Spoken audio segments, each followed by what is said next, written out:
I am Aloan Hart, and I am 34 years old.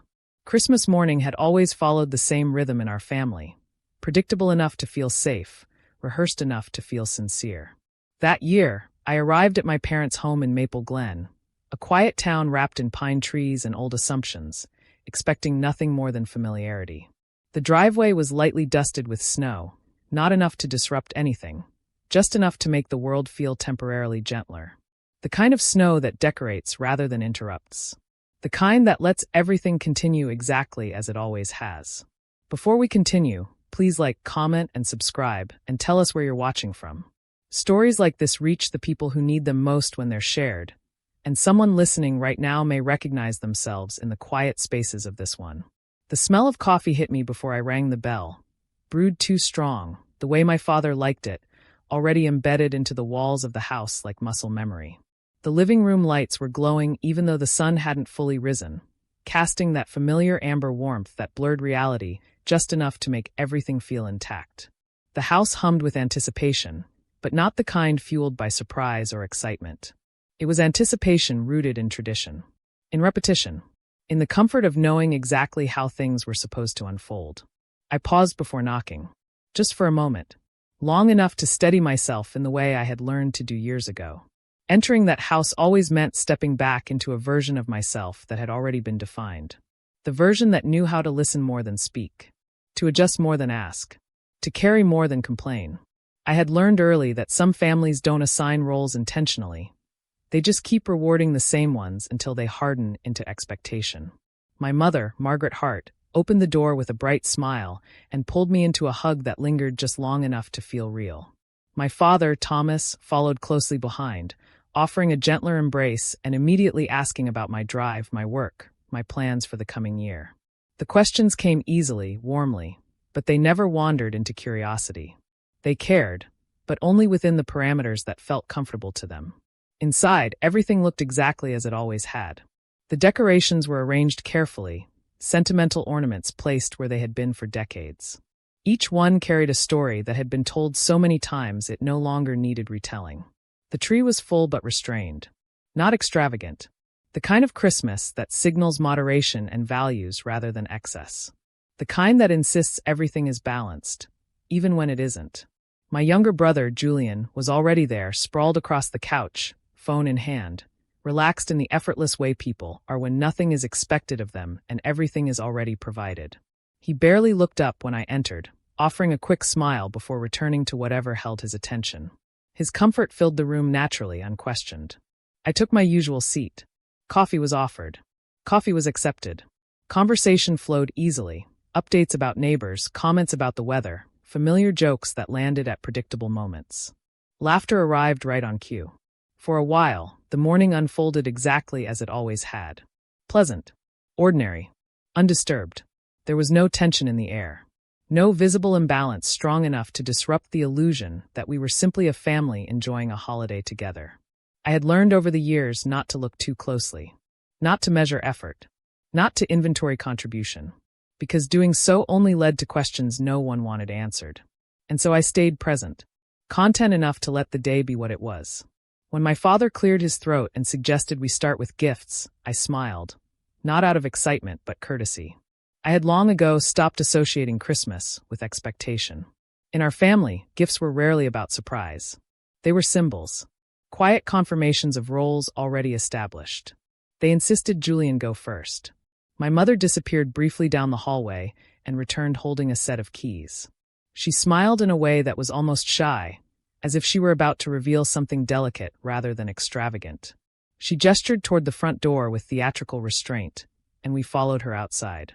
The cold bit just enough to sharpen the moment. And there it was, parked in the driveway like a declaration. A luxury SUV, dark and gleaming, polished so perfectly it reflected the pale winter sky back at us. A massive red bow stretched across the hood, festive and bold against the quiet snow. It didn't feel like a gift. It felt like an announcement. For a moment, no one spoke. Then my mother laughed, clapping her hands together, her voice bright and certain. He needed something to motivate him again, she said proudly, as if the sentence had been practiced. Applause followed, not raucous, but enthusiastic. My father nodded approvingly. Julian brought a hand to his chest in exaggerated disbelief, wiping away an imaginary tear before pulling them both into loud, dramatic hugs. "This changes everything," he said. "I can finally start fresh." Everyone smiled, as if motivation could be purchased, wrapped, and parked neatly in a driveway. As if responsibility were something you could outsource to a vehicle. I stood slightly behind them, hands tucked into my coat pockets, wearing an expression I had perfected over years. Pleasant. Composed. Appropriate. I didn't feel anger. Not yet. Just disorientation. The kind that comes when reality diverges from logic, but insists on being accepted without question. I reminded myself it was Christmas. That generosity looks different in different families. That comparison only leads to disappointment. And that I had not come there to measure my worth against a vehicle. Back inside, the mood remained buoyant. Julian talked excitedly about road trips, about how this was exactly what he needed to get back on track. My parents listened with hopeful attention reserved for dreams they still believed could be salvaged. Dreams they had never stopped cushioning. I nodded at the right moments. Smiled when expected. Accepted another cup of coffee. Grounded myself in routine. In familiarity. In the quiet comfort of being the one who didn't complicate things. Eventually, my mother turned to me with a smile that softened into something almost apologetic. She handed me a small gift bag, thin, crinkled, its handles bent slightly out of shape. The kind you grab near the checkout counter when you need something quick and unremarkable. It weighed almost nothing. "This is for you," she said brightly. I thanked her and opened it without ceremony. Inside was a candle with a cracked label, a tightly folded pair of socks, and a small box of chocolates already past their expiration date. I removed each item carefully, placing them on my lap. Not because I needed to, but because I wanted to acknowledge them properly. To give the moment the respect it technically deserved. My mother laughed softly and waved her hand dismissively. "You're the simple one," she said. "You never ask for much." The room relaxed around that sentence, as if something unspoken had been resolved. And I felt the familiar settling of expectation. The quiet agreement that this made sense. That this was fair. That my role had once again been confirmed without resistance. No one looked uncomfortable. No one apologized. No one questioned the contrast. I didn't argue. I didn't joke. I didn't deflect with humor. I simply nodded, folded the tissue paper back into the bag, and stood. "I forgot something in the car," I said calmly. Outside, the cold felt sharper now. No longer decorative. I stood by my car for a moment, looking back at the house, the warm light spilling through the windows, my family moving inside, unaware that anything had shifted. In the trunk, beneath a spare coat and a folder of documents I had meant to organize months earlier, sat an envelope. Plain. Unmarked. Thick. I had placed it there weeks earlier, not in anger but recognition. Because I had learned that important things are best kept close without being displayed. I closed the trunk, walked back inside, and waited until the conversation paused naturally. Until my presence registered again as something familiar and non-threatening. Then I placed the envelope on the table. "I thought Christmas felt like the right moment for receipts," I said quietly. And just like that, the morning I had entered believing nothing would change, reached the edge of something irreversible. I didn't prepare the envelope in anger. That part mattered more than anyone in that room would ever understand. Anger is loud, reactive, sloppy. What I carried into that house on Christmas morning was not rage, but recognition. Recognition built slowly over time, through patterns rather than moments, through absence rather than insult. The kind of understanding that does not announce itself, but settles quietly and waits until it can no longer be ignored. 2 years earlier, long before the red bow and the driveway declaration, my parents' lives had begun to drift out of alignment. Not dramatically. Not in a way that invited intervention or concern. It happened gradually, the way financial trouble often does when it hides behind optimism and habit. At first, it appeared as jokes. Casual comments made over the phone about interest rates. Offhand frustrations about lenders who had suddenly become unreasonable. Conversations that drifted toward numbers, then away from them as if avoidance could soften arithmetic. I noticed these shifts immediately, even when no one else did. I always had. Then came the phone call from my mother that lasted longer than usual.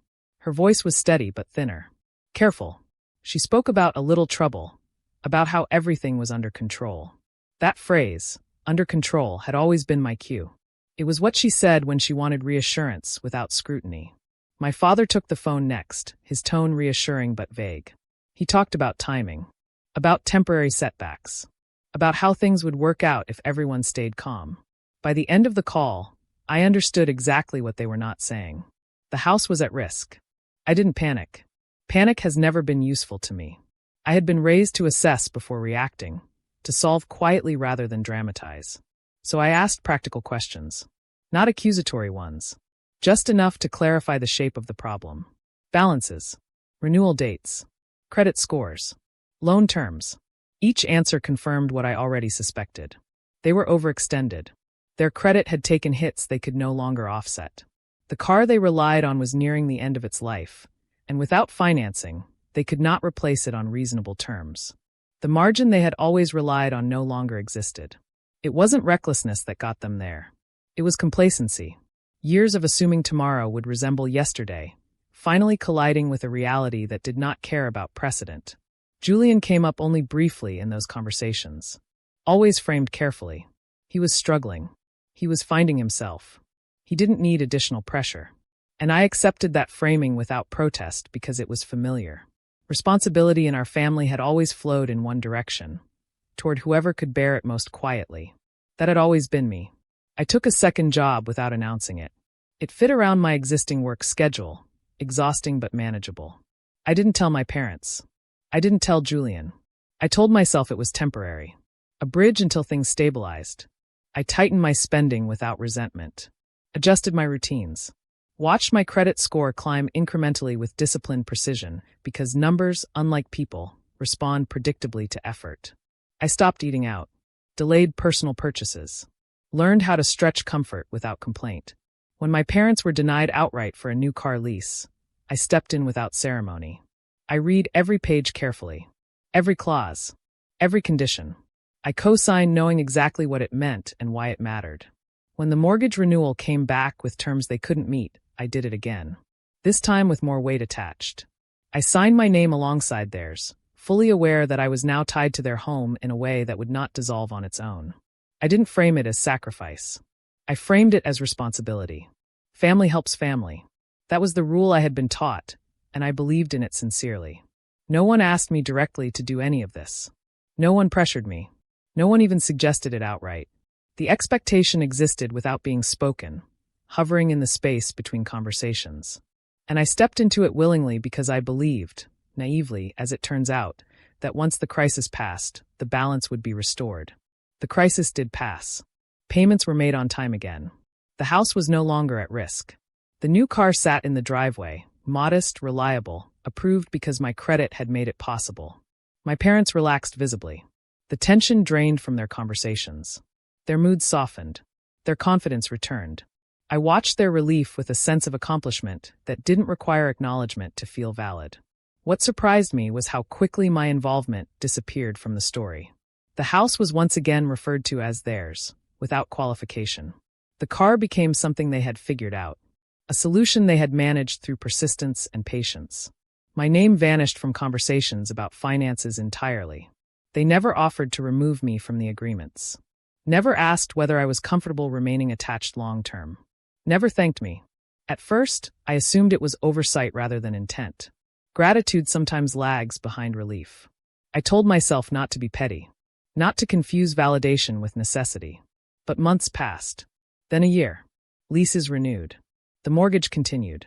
My exposure remained unchanged. Still no conversation. Still no acknowledgement.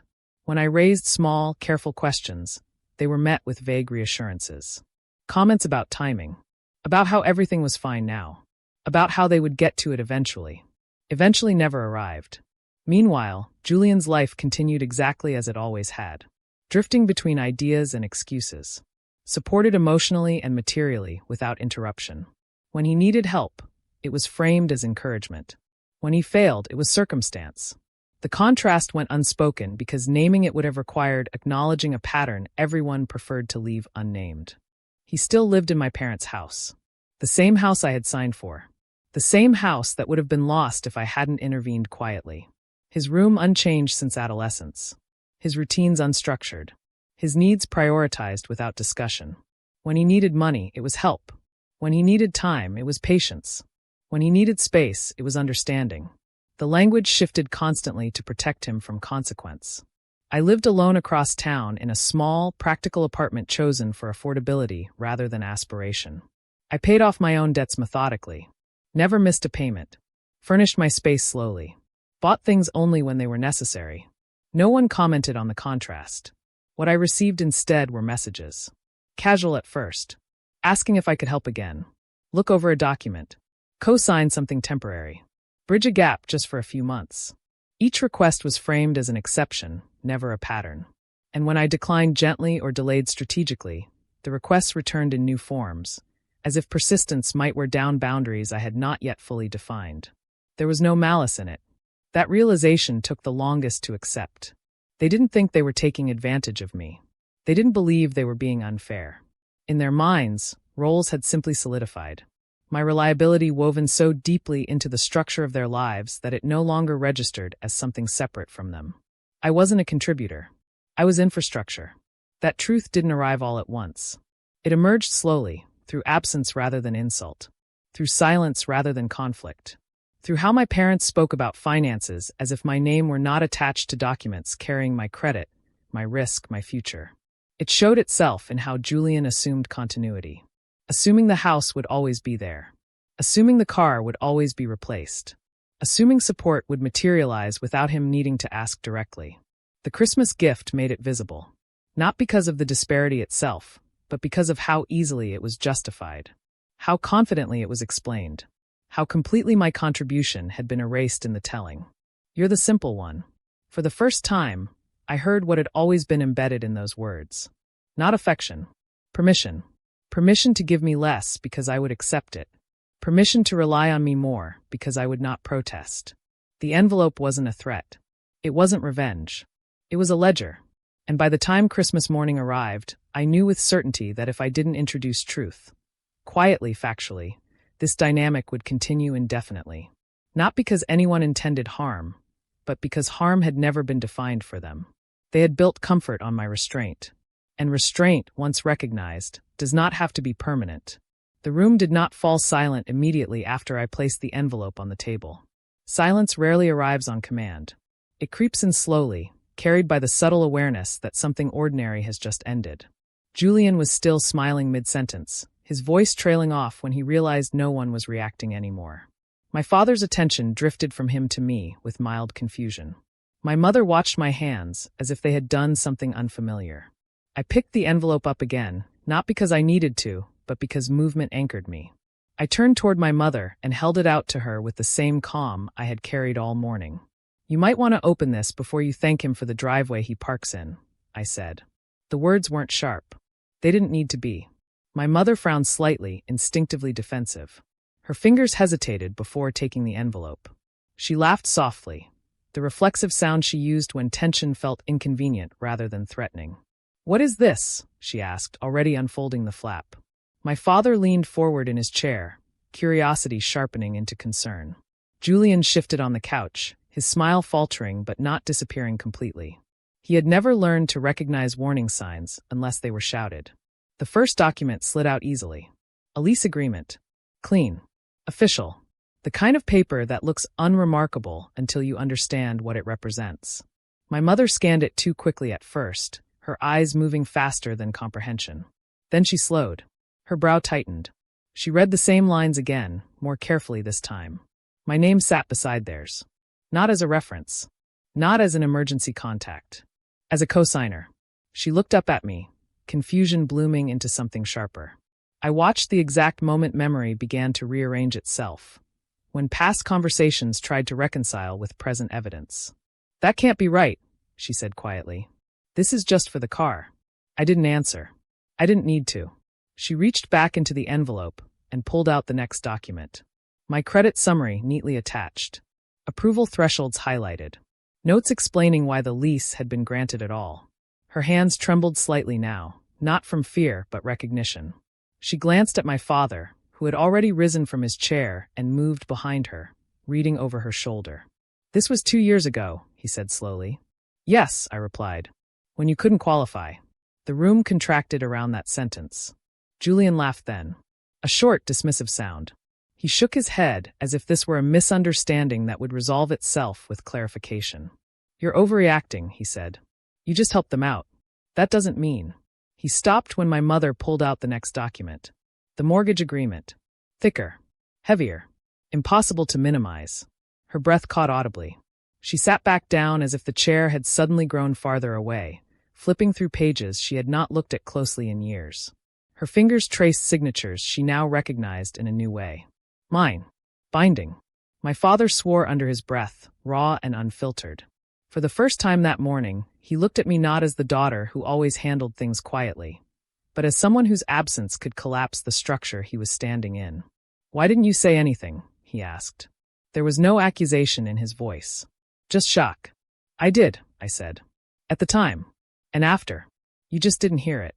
The next page outlined ownership protections. Not dramatic. Not threatening. Just factual. Percentages. Clauses. Safeguards I had put in place without announcement, not out of manipulation but prudence. Responsibility assumed quietly still requires protection. Julian stood up, his face flushing. This is ridiculous, he said. That's our house. I looked at him fully then. Not with anger. With clarity. You live there, I said. That's not the same thing. My mother reached the final document. The intention to withdraw. Prepared. Signed. Dated. Not yet filed. The explanation attached was neutral and devastating in its simplicity. Without a replacement co-signer meeting eligibility requirements, the contracts would revert to market terms or be forfeited entirely. The car. The house. Everything. Silence arrived fully this time. Thick. Absolute. The tree lights felt too bright. The decorations suddenly excessive. The red ribbon on the keys outside now absurd in its optimism. You would do this to us, my mother whispered. Not accusing. Not pleading. Stunned. I already have, I said gently. I just didn't announce it. My father sank back into his chair, calculations replacing denial. Julian looked between us, searching for the version of reality that had always protected him, and finding nothing familiar. You can't just take it back, he said, his voice rising. We're family. I nodded once. Exactly. No one spoke after that. The documents sat on the table between us, not as weapons but mirrors, reflecting a dynamic they had never examined because it had never required their attention. I gathered my coat quietly. The movement grounded me. I'm not angry, I said. I'm done pretending this was temporary. I walked to the door. No one stopped me. They were too busy realizing what the envelope had already made unavoidable. The door closed behind me softly. They called before I reached the end of the block. I didn't answer. I knew what those calls would sound like. The mix of urgency and disbelief that appears when quiet systems stop functioning the way they always have. The voice people use when they assume compliance and are suddenly confronted with absence. By the time I reached my car, there were messages waiting. My mother first, controlled but shaking, asking me to come back so we could talk calmly. As if calm had ever been the issue. My father followed. Firmer. Practical. Asking what it would take to fix this. To put things back where they belonged. Julian didn't call at all. I sat in the driver's seat for a moment without starting the engine. Not hesitating. Just registering the stillness. The unfamiliar feeling of not managing anyone else's emotions. Then I drove home. The begging started that evening. Waves of guilt and nostalgia. Panic and reassurance. Promises that sounded flexible enough to mean nothing. I read enough to understand the shape of it without absorbing the weight. When I finally responded, it was brief. He wanted motivation, I wrote. Good. He can start by applying for the loan himself. There was no cruelty in the sentence. No satisfaction either. Just truth. They tried to negotiate. Asked for time. Asked for exceptions. Asked me to remember everything they had done for me growing up. As if care were a ledger that only moved in one direction. I didn't respond. The next morning, I blocked their numbers. Not in anger. In recognition. A week passed quietly. Work continued. Life narrowed into routine. My apartment felt lighter without the constant background noise of obligation. Then the email arrived. The car had been repossessed. I read it twice, not out of disbelief, but to observe my reaction honestly. There was no thrill. No vindication. Just a steady acknowledgement that systems function as designed once variables are removed. 2 days later, the house appeared online. listed for sale. The photos were staged, stripped of personality. Furniture arranged to suggest possibility rather than history. The price reflected urgency more than ambition. Downsizing was no longer optional. Julian surfaced online shortly after. A late-night post. Vague. Bitter. Talking about betrayal. About family that turns on you. About how success makes people forget where they came from. People responded with sympathy. Validation without context. I didn't correct the narrative. I booked a trip instead. Europe. Quiet. Unannounced. Chosen for distance, not drama. Cities where no one knew my name. Where my history didn't precede me into rooms. Where I wasn't anyone's solution. I paid for it with money that used to be reserved for emergencies that no longer belonged to me. On the plane, watching the city shrink beneath the clouds, I felt something close to peace. Not because everything ended neatly, but because it resolved honestly. Standing on a quiet street days later, listening to a language I didn't fully understand, sunlight cutting across old buildings in an unhurried way, I understood something clearly at last. The receipt I handed them was never about embarrassment or revenge. It was about closure. They handed him a dream car. I handed them a reality check, signed and notarized. And if this story resonated with you, please like, comment, and subscribe, and tell us where you're watching from, because sometimes the quiet ones don't need to raise their voices to change everything. They just need to stop